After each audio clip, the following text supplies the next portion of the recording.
producer and a mixer for bands and artists around the local scene. We did set up our own record label known as Dead Wave Records, and we use that to promote various underground artists, including ourselves, admittedly.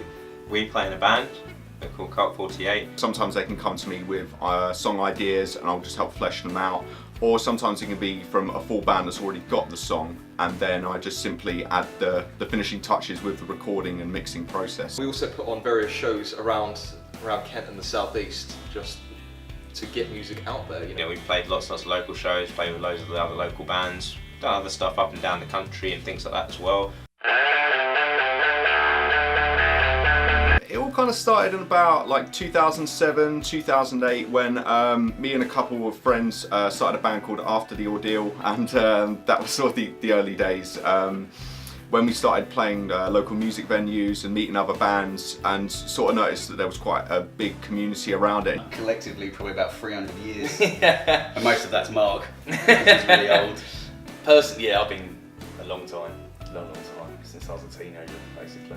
Been in various covers bands, original bands. I'd say that Ties is probably the most successful.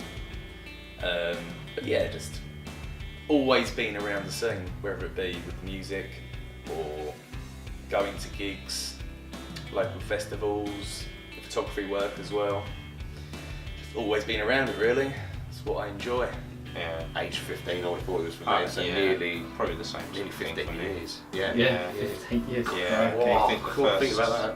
first gig I did was like a school show in, well, I guess about 14, something like that, and then yeah, did a couple of local shows and some other stuff with the same band. So yeah, around that sort of time. So yeah, 15, 16 years. I just absolutely love music, like ever since as far as I can remember. It kind of makes sense because I suppose the scene is just, well, like I said, like a community more than anything. So when you're like a part of it, you know, it kind of pushes you harder and makes you want to create better content, and you know, and just help each other more, I guess, you know, when you're actually part of something instead of trying to do it in isolation, I guess. I think mostly the fact that we lived here was the key thing. So I was trying to be funny then. I was thinking, where's he going with this? No, in all seriousness, we just love what we do. You know, we love playing music, we love going to shows, we love playing shows, and you know, we feel like we have something to contribute to the scene. You know, I think in a way you don't have much of a choice really. You can't really go elsewhere and start playing shows. To begin with, you have to build a local fan base and a local audience. So it makes sense that, you know, you play where you're from. I would say so. I mean, I'd say because my roles changed quite a lot within like what I did in music. Like it was always about just being a musician and, you know, and playing live for so long, since about 2008 to 2012, and now I jumped more into the producing, mixing side of it a lot more in the past few years. So, I mean, just from both sides of the coin, from what I've seen, yeah, there's been a lot of changes in terms of like how bands try and push and promote their music, how to go about live shows. I think, you know, the obvious thing, social media was a big part of that change. I don't know if this is what the general feeling is, but I feel like it's getting better. I think when we first started out, probably because we were shit, nobody really turned up. But I think there's definitely, especially for, I mean, it's always been quite good for sort of acoustic and folk bands, especially around folks in the Canterbury. But from what I can tell, over the last 2 years, rock and metal definitely feels like it's making a bit more of a comeback. It's definitely changed. It's changed loads. It's changed a lot, and especially when- 15 years. Yeah, if you think of when we started out, there were like loads and loads of bands who on a regular basis could pack out 200 or 300 people in a show, and you'd see a lot of things at like the social clubs and the rugby clubs, all that kind of stuff. So many more As well as- venues. So more venues, So yeah, many more that are now venues. mostly Tesco's. Yeah, they all get converted you know, into pretty much. So something- Tesco, actually 2 of them are Tesco's. really. That's Duke and Inferno's. Inferno's, In yeah. fact, it's just Welling. If you go to Welling, everything's going to get turned to a Tesco. Don't go to Welling. Oh, definitely, yeah. I mean, like, I'm trying to forge a career, I guess, out of music, so I think tapping into your local music scene, it very much is dependent on your career, really, because without your clientele and the bands and building those important relationships, you know, you have to take it, I guess, beyond a hobby. I mean, I think for bands starting out, you know, that's their hobby, and that's how I started as well. You know, it is a hobby. You're just having fun going out and gigging. But I guess after a certain period of time, the hobby element, you know, gets rooted out really, and you realise as you get older, you know, yeah, I want to take this more seriously. So you kind of start thinking more about the career-based goals, and obviously making sure that you're adding value to the scene and the community, like what I try and do now with recording and producing. Yeah, definitely. I don't want to go so far as to say it's family, but That's a big family. yeah, but you get so many people that come to all the shows and know every band member and come up and say hello and rock out every single time, and it's absolutely awesome. They make it. You know, we've got people who come to certainly all of our shows in Kent who, you know, come up and say hello, buy us a drink, and just say, you know, great to see you guys again, you're awesome as always. And it's like, well, hey, my ego. But, you know, I hope it's the same for other bands. We've got other band members coming down to our shows in particular and just rocking out. They're not even playing, they're just coming down to have a good time, and we try when we can to go up and see them. And it's a laugh. It is a laugh. You know, there's no bad vibes that I've ever seen. Everyone just wants to get along, hang out, rock out.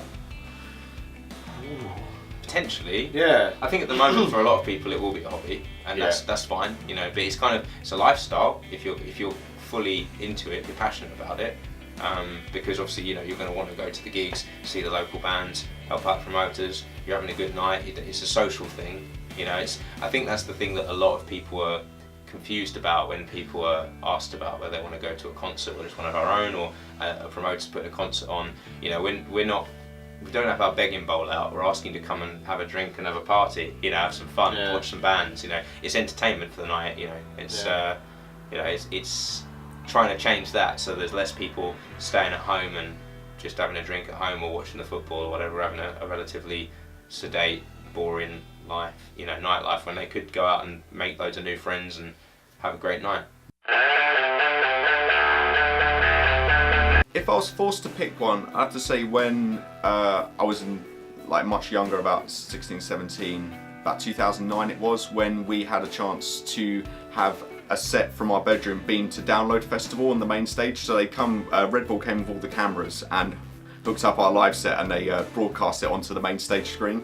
That was something pretty unique. You know, they'd never really done that before for a band like us, and because we were so young and so new to it, that was, I think, something that showed us that those crazy opportunities come along and you just grasp them, I guess. But I try and see everything I kind of do and appreciate it as an achievement. The most specific thing that strikes me is I remember we played a headline show at the Hartbury Strung fairly recently, and basically we played our first song and it was a relatively new one and not very many people knew it, and that was cool. And then we kick into our second song, which has been our lead single off of our current EP.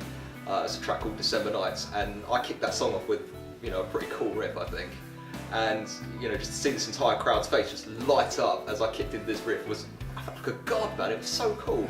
And I was sitting there just jamming out this riff. It's one of my favourites, and everyone's loving it. I'm just thinking, yeah, shit, I could do this a lot more often. I'm alright with this. For me, it's definitely got to be Part of the For me, yeah, that was one of the biggest things we did. That was cool. I mean, like last year we did a show in London, and we basically blagged an opening slot for Puddle of Mud, which was great. Like a band that we both grew up with, listening to their music. Yeah, so that was an awesome thing. Got to meet him and kind of hang out with him and stuff, and that was cool. Biggest stage and biggest audience. Yeah, it was at that 600 point. people at that show essentially, which was great. We did just after that we sold at the Black Heart in London. That was the headline show for us. There was 150 people there, which was great. Yeah.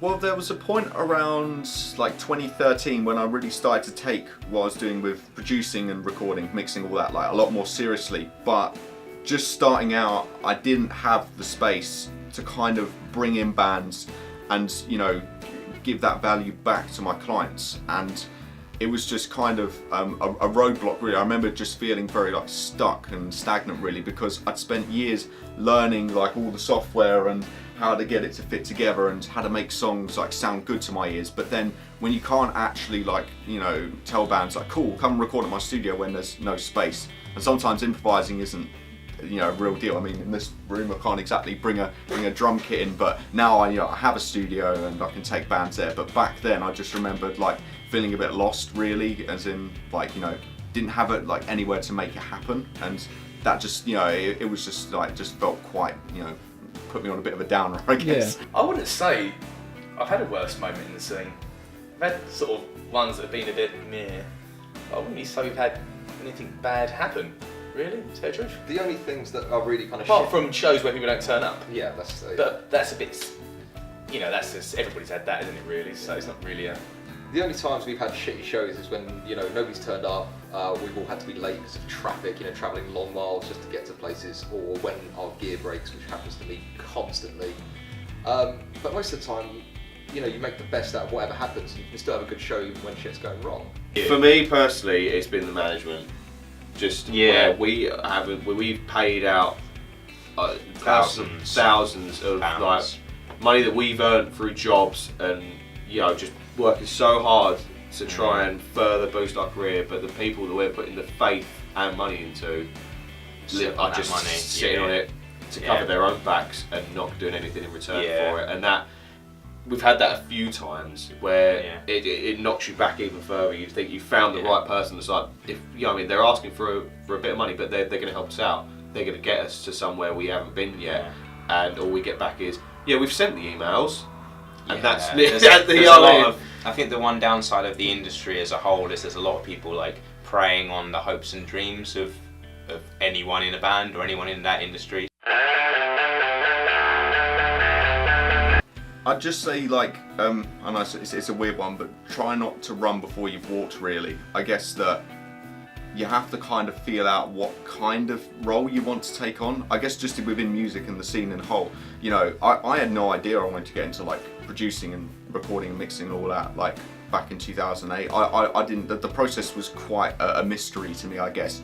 I was quite naive about how much effort went into it. But as soon as I got a chance to properly go into a studio, I met a really good producer called Dan Lancaster, and he sort of took me under his wing recently. Like, that made me realise, you know, how much I like it. But for bands, I guess you have to, like I say, just networking really. Like, you know, you have to network with everybody around you can see has a passion for it, because that generally rubs off on you. Just surround yourself with the people that have that drive and the passion.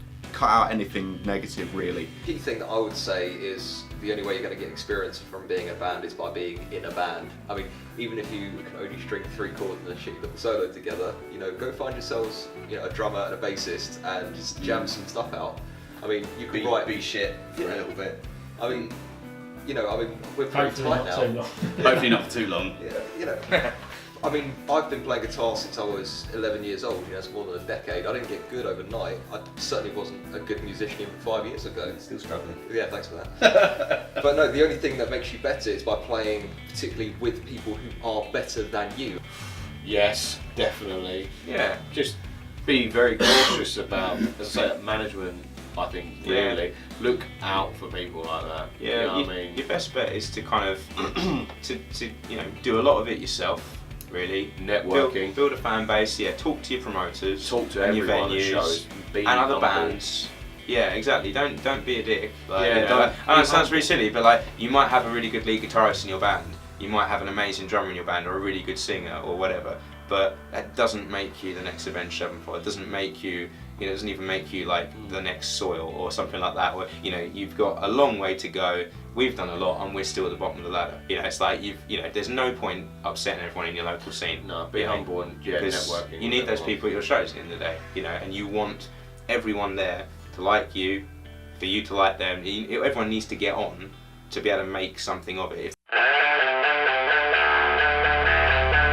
I'd honestly, it's quite cheesy, but my biggest inspiration just has to be the guy who I mentioned earlier, Dan Lancaster, who, like I say, it got to last year, he took me on to help him assist the mix on Hollywood Undead's new album 5, and since then he's shown me so much, like way more than I could ever do on my own. And the fact that he's constantly working on music, like not a day goes by that he's not, you know, working with a client or doing his own music. Like his work drive and his ethic and the quality of the music that he's putting out just shows me that, you know, you always like have to keep on your game. You can't rest on it. And I think just having that positive influence, like a guy like that around me, has really like helped a lot. I mean, if we're talking, I'm talking on a local level. I remember we played one of our very first shows over at the Lady Luck, and I saw Alive in Lights play, and you know, they strolled out on the stage and they smacked into this fucking awesome set, and I was absolutely awestruck. I was thinking, guys on, you know, the local level shouldn't sound that fucking good. How dare you? They sounded amazing, and they looked the part, and they had the tunes, and they had the riffs, and they had the songs, and Scott's vocals are absolutely staggering. And I was just thinking, do you know what? I want to be as good as those guys. And I went up to them afterwards and said, one day you're going to be our support act. Still working on that one, but one day. But you know, they're great guys, and you know, we love playing with them. And yeah, it's come back to that competitive aspect. You know, they're awesome. I think they're great, but I want to one-up them sometimes. Actually, doing the band stuff, I've just been putting that to family. For me, they push me and they support me. you. And that's the thing. You know, I mean, if I have a bad show, my mum's always been there. And she's musical as well. She sings, and you know, there's always music in my house. And whenever, you know, anything musical, up or down, she's always there to say, keep going, just keep going, because this is a sort of industry where it is like a lottery, and you could win big, you could lose out real bad, but at the end of the day, you just got to keep going with it. If you enjoy it, keep doing it. Don't let them people say it's not worthwhile, it's just a pipe dream. It's like, no, if you enjoy it, then keep going with it. And that's a proper little inspiration there that I'm just like, I'm going to keep doing it then. If you tell me to, I can do it. Yeah, I think so. Save Your Scene was designed to bring together the local music scene, and also to tell people who aren't part of it about what goes on and the highlights and lowlights of what can happen when you are part of that scene. I've put so much hard work, time and effort into putting together this Save Your Scene episodic documentary. If you're part of the scene and you'd like to be interviewed to be on one of my episodes, then please do get in touch. Thanks for watching, like and subscribe, and I'll see you soon.